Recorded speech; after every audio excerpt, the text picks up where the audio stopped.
જે લોકો શ્રીરામને ભગવાન નથી માનતા એ લોકોએ આ વિડીયો જોવાની જરૂર નથી, પણ જે લોકો શ્રીરામને ભગવાન માને છે એ લોકો આ સ્ક્રીન ઉપર દેખાય છે એ ચિત્રને ધ્યાનથી જુઓ અને મને કહો કે તમારી પાસે રામાયણનું જે જ્ઞાન છે એના મુજબ તમને આ ત્રણમાંથી કયું પુષ્પક વિમાન વધુ સાચું હોય એવું લાગે છે.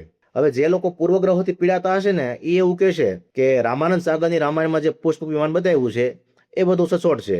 બાકી જે આદિપુરુષ મૂવીમાં છે એ તો મજાક છે, અને જે આવનારી રામાયણ મૂવી છે એમાં જે બતાવ્યું છે એ થોડું વધુ પડતું છે. પણ આમ જોઈએ ને તો એ ત્રણેય જવાબો ખોટા છે.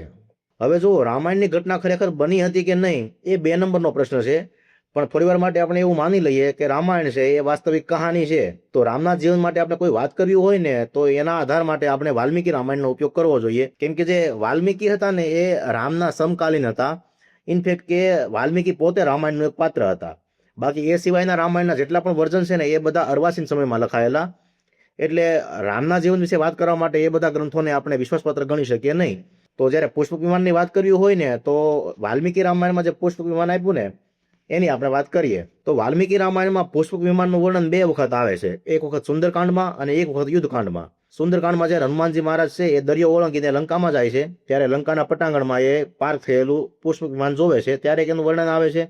અને યુદ્ધકાંડમાં જ્યારે યુદ્ધ સમાપ્ત થઈ જાય છે અને રામ ફરીથી સીતાજી સાથે અયોધ્યા જાય છે અને પુષ્પક વિમાનમાં બેસે છે ત્યારે એનું વર્ણન આવે છે. હવે જો આ બધા વર્ણનને ભેગું કરીએ ને તો સરવાળે એવું સમજાય છે કે પુષ્પક વિમાનનું નિર્માણ છે એ વિશ્વકર્માએ પોતે બ્રહ્માજી માટે કરેલું, અને બ્રહ્મદેવે આ વિમાન કુબેરને ભેટમાં આપેલું અને કુબેર પાસેથી રાવણે આ વિમાન પડાવી લીધું. હવે વાત કરીએ વિમાનની બનાવટની તો પુષ્પક વિમાન છે એ સોનાનું બનેલું હતું અને એની દિવાલો પર હીરા, માણેક, મોતી, પન્ના, પોખરાજ, પરવાળા એવા બધા કિંમતી રત્નો લગાડેલા હતા અને એકદમ ચમકદમક વાળું એ સોનાનું બનેલું વિમાન હતું. વિમાનનો જે મુખ્ય દરવાજો હતો એના ઉપર લક્ષ્મીજીની પ્રતિમા હતી અને 4 હાથીઓ કમળના પાંદડાથી એને નવડાવતા, અને ગજલક્ષ્મીની પ્રતિમા કહેવાય. આ સિવાય આજે વિમાનની દિવાલો, એમના જે સ્તંભો હતા એના ઉપર અલગ અલગ પ્રાણી પંખીઓની આકૃતિઓ કોતરેલી હતી.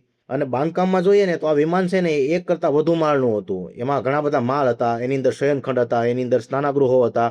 અને વાલ્મીકી રામાયણ તો ત્યાં સુધી કહે છે કે એની અંદર કૃત્રિમ જંગલો, બગીચાઓ અને પાણીના ધોધ પણ હતા. એટલે આ એક માત્ર ઉડતું વિમાન નહોતું, પણ એક આખો ઉડતો મહેલ હોય ને એ પ્રકારનું હતું. હવે આ બધી ઘટનાઓને સાચી માનવી કે ન માનવી એ બધી તમારી વ્યક્તિગત ચોઈસ છે.